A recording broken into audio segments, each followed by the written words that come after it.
Naranasan ko talaga mga tol mawalan. So ghost mode, ano pa, niloko, suki, pare-parehas ang nangyari. May ibang nagtatanong sa akin mga tol na bakit daw ako'y wala pa rin jowa. Minsan kasi wala akong maisagot. Pero kung ikukwento ko, abutin tayo ng Pasko. Base lang sa naranasan ko. So kung tatanungin ako gay nananampalataya pagdating sa ganito. Kasi iba ang akin kasi kinukuha ko na sa Biblia mga tol. Sa Biblia ako dumedepende. So sabi ng Panginoon doon sa Genesis, hindi mabuting ang tao ay mag-isa. Kaya bibigyan ko siya ng angkop na makakasama at makakatulong. So yun yung pinananampalatayanan ko hanggang ngayon pa rin mga tol. Eto mga tol yung suitable ba? Ibig sabihin, yun na yung kailangan natin. Hindi na mga short relationship, short time, hindi na. So kung dati, yun yung mga naranasan ko, puro failed relationship. So hindi ko din alam kung bakit kailangan ko maranasan yun. Siguro may tinuturo din si Lord, at siguro baka ito na rin yung daan papunta sa tamang tao, tamang puso ng tao, matitino. So yung mga naranasan ko mga tol, puro ghost mode. Una naranasan ko dati, huli kong relationship 2017. Yung unang-una, high school pa ako, 2011. Nabuntis ng iba. Ghost mode. Naranasan ko talaga mga tol mawalan. Niloko, suki, pare-parehas ang nangyari. Tapos, ayun, yung huli ko, 2017, iniwan ako. Hindi ko na hinabol, hinayaan ko na.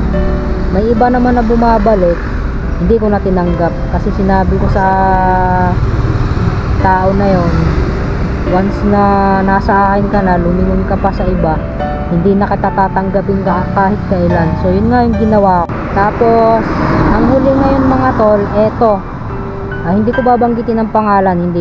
So may niligawan ako mga tol, ilan na dyan? Isa, dalawa, bali apat, puro ghost mode pala. Mananampalataya mga tol yung nakilala natin. Ghost mode, deadma, sukay, pare-parehas yan. Pero hindi ko sinasabing lahat sila'y pare-pareho. So hindi natin alam kung anong dahilan. At ang hindi nyo alam mga tol, naranasan ko din mamatayan. Ngayon nyo lang ko nalaman.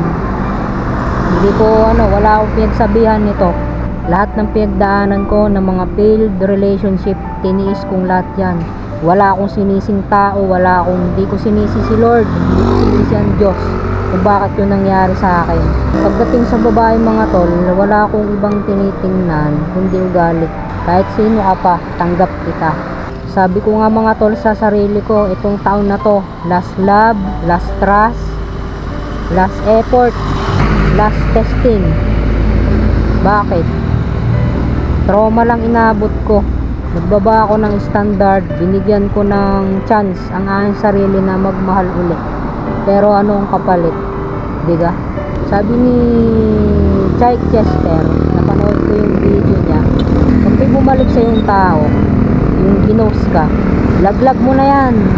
Hindi natin kailangan ng taong bigla-bigla na lang nawawala. Tapos mga tol, may nakilala ako nito lang.